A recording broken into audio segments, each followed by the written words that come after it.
Mount Kailash from the Indian territory. Up until now, pilgrims had to travel to Tibet to start their journey. Mount Kailash is one of the most mysterious places on the entire planet. It sits deep in the Tibetan Himalayas, and it has never been climbed by any human being, not a single person in all of recorded history. But that's not even the strangest part. For thousands of years, monks, pilgrims, scientists, and explorers have all reported things around this mountain that they simply cannot explain. Strange phenomena, bizarre experiences, things that don't follow the normal rules of the world we live in. And now, in recent years, Tibetan monks who have spent decades living near the mountain have started speaking publicly about what they truly believe is happening there, and what they're saying is deeply unsettling. This is the story of one of Earth's greatest mysteries and the shocking truth that has been hiding in plain sight for centuries.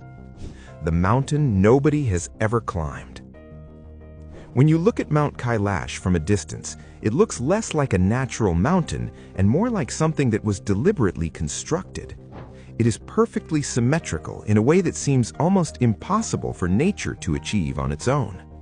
Mountains far taller and far more dangerous than Kailash have been climbed by humans. Everest has been summited over 10,000 times. K2, which many climbers consider far more deadly than Everest, has been climbed dozens of times. But Mount Kailash, which is technically not even among the world's 100 tallest peaks, has never once been successfully climbed.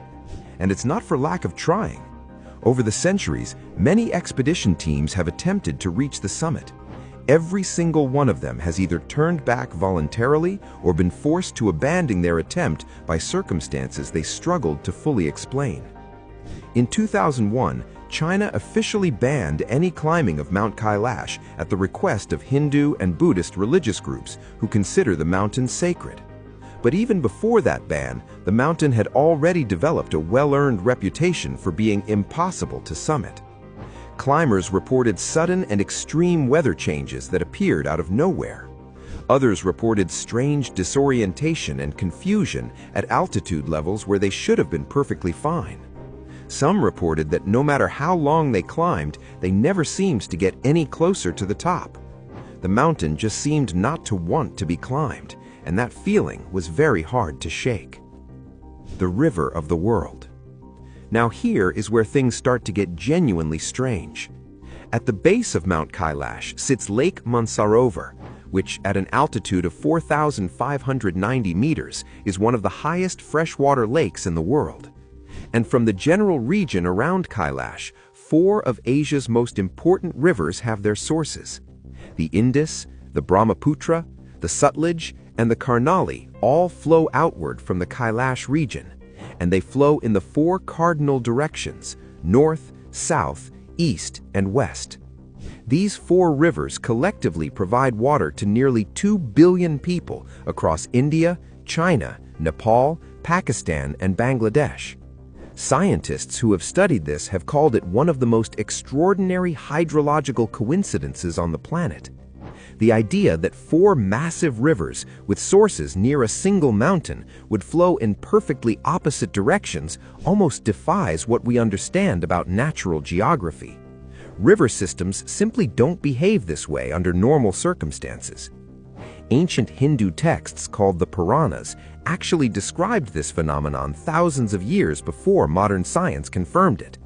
The texts described Kailash as the source of 4 great rivers flowing out to the 4 corners of the world. For a very long time, historians assumed this was mythology. Then satellite mapping confirmed the rivers were real and their sources were exactly where the ancient texts said they were. This raised a very uncomfortable question. How did people writing thousands of years ago know the precise geographical layout of a remote corner of Tibet they almost certainly never visited? What the monks know.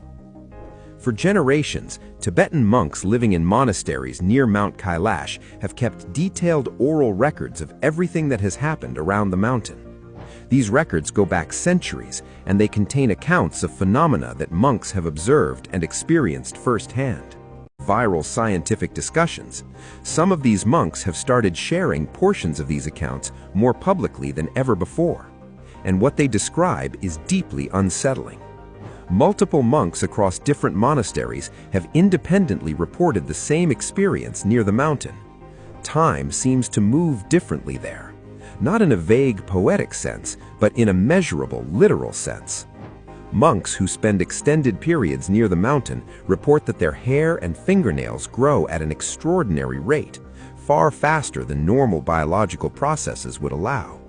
Some accounts describe nail and hair growth that would normally take weeks appearing to happen within a single day or two of being near the mountain. Several Western researchers who have visited the Kailash region over the past 2 decades have reported similar things. A group of Russian scientists who visited the area in the early 2000s came back claiming that they had aged at an accelerated rate during their time near the mountain. Some reported that nail growth they would typically expect over 2 to 3 weeks had occurred in just 12 hours. Now, it is important to be clear that these accounts have not been scientifically verified under controlled laboratory conditions, but the fact that people from completely different cultures, different eras, and different parts of the world are reporting the exact same phenomenon independently of each other is something that is very hard to simply dismiss. The monks have a name for this. They call it the mountain's breath. They believe Kailash exists on a different frequency of time than the rest of the world, and that getting too close to it pulls you into that frequency temporarily. The shape that shouldn't exist. Here is the detail about Mount Kailash that has genuinely troubled geologists and researchers for decades. The mountain is shaped like a perfect pyramid. Not approximately like a pyramid, not sort of like a pyramid in a loose general sense. A strikingly precise 4-sided pyramid with faces that align almost exactly to the compass points and angles that are remarkably uniform on all sides. Natural geological formations almost never produce this kind of clean, precise symmetry. Mountains form through tectonic collision, erosion, and volcanic activity. Messy, chaotic forces that produce jagged, irregular shapes. The kind of clean, precise symmetry that Kailash displays is not something that geology naturally tends to produce. Russian researcher Ernst Moldashev, who led multiple scientific expeditions to the Kailash region in the late 1990s and early 2000s, made a claim that generated enormous controversy. He argued after his studies that Kailash showed signs of being a man-made, or at the very least, artificially altered structure, a pyramid constructed by an ancient civilization so far in the past that the natural world had slowly begun to reclaim it. He pointed to what he described as geometric precision in the mountain's faces and the presence of several smaller pyramid-shaped formations around Kailash that seemed to mirror its structure. The mainstream scientific community largely rejected this theory, and it remains unproven. But even scientists who dismiss the pyramid theory acknowledge that the mountain's symmetry is unusually striking and is not straightforwardly explained by standard geological processes. The conversation about how exactly Kailash came to look the way it does has not been fully settled. The wall of ice. Here is something that is completely verifiable and documented, and it raises serious questions on its own. Despite being only 6,638 meters tall, a height that experienced climbers regularly summit on other mountains, the upper portion of Kailash appears to be functionally inaccessible. This is not just because of the China climbing ban. Before the ban, numerous skilled climbers attempted to approach the upper faces of the mountain, and all of them encountered the same problem. The ice on the upper walls of Kailash forms in configurations that are unlike normal glacial ice. The angles are too steep, the surfaces too vertical, the ice too unpredictably shifting. Multiple expedition leaders who attempted routes up Kailash's faces before 2001 reported that the mountain seemed to actively resist approach, that routes which appeared viable from a distance became impassable at close range in ways they hadn't anticipated. The summit of Kailash are extraordinarily unpredictable. Clear skies can turn into violent storms within minutes in the Kailash region, in ways that experienced Himalayan climbers describe as being unlike anything they've encountered on other peaks in the same range. The storms seem localized, specifically around the mountain itself, and they arrive with almost no warning. Tibetan monks do not find any of this surprising. They have always maintained that the mountain is actively protected, not by human hands, but by forces that operate by rules humans do not fully understand. The hidden lakes and underground theories. Surrounding Mount Kailash are two extraordinary lakes that sit almost side by side. Lake Mansarovar, which Hindus consider one of the holiest bodies of water on earth, and Lake Rakshastal, which is a saltwater lake directly beside it. The two lakes are separated by a narrow strip of land, and they have almost opposite qualities. Mansarovar is a freshwater lake, calm and still. Rakshastal is saline, rough, and windswept. Ancient Hindu texts describe Mansarovar as the lake of the gods and Rakshastal as the lake of the demon king Ravana. Even their physical characteristics seem to mirror this ancient description. But here is what has recently attracted serious scientific attention. Sonar studies and geological surveys of the Kailash region have indicated the possible presence of large underground chambers and tunnel networks beneath the mountain itself. These findings are preliminary and have not been fully explored or confirmed, but they have been noted in geological reports examining the unusual seismic properties of the Kailash area. The region sits in a seismically active zone, and the way seismic waves travel through the mountain suggests the interior may not be entirely solid in the way other mountains in the range are. Tibetan monks have spoken about underground chambers beneath Kailash for centuries. In the bone tradition, there are detailed descriptions of what they call hidden lands beneath the mountain, sacred spaces accessible only to those who have reached a sufficient level of spiritual development.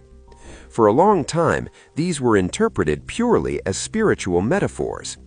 The geological surveys have not proven that these chambers exist, but they have not ruled them out either. What 2025 brought to light? In 2025, a collection of Tibetan scholars and senior monks from monasteries in the Kailash region made public statements that drew significant international attention.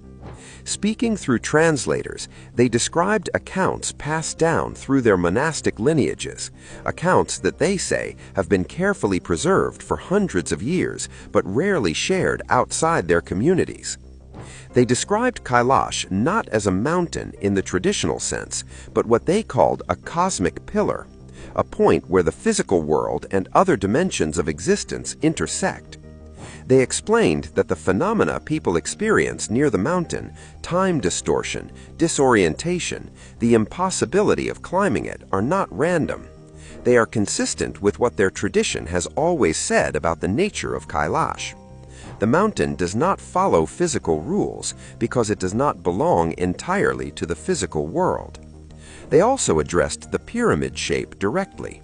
In the bone tradition, it is explicitly stated that the shape of Kailash is not natural, but was given to it long before recorded human history by forces their tradition does not describe as human. They do not claim to know exactly what those forces were, but they are clear that the mountain's shape is intentional. These are, of course, religious and spiritual claims, and they cannot be verified through scientific methods. But the monks make a fair point in return. The scientific methods that have been applied to Kailash so far have not produced satisfying explanations for its symmetry, its effect on time perception, its rivers, or its resistance to climbing. The mystery remains genuinely open. So what do you think is really going on at Mount Kailash? Drop your thoughts in the comments below, and if you haven't already, hit that subscribe button right now. And while you're at it, hit the notification bell so you will never miss any videos from us.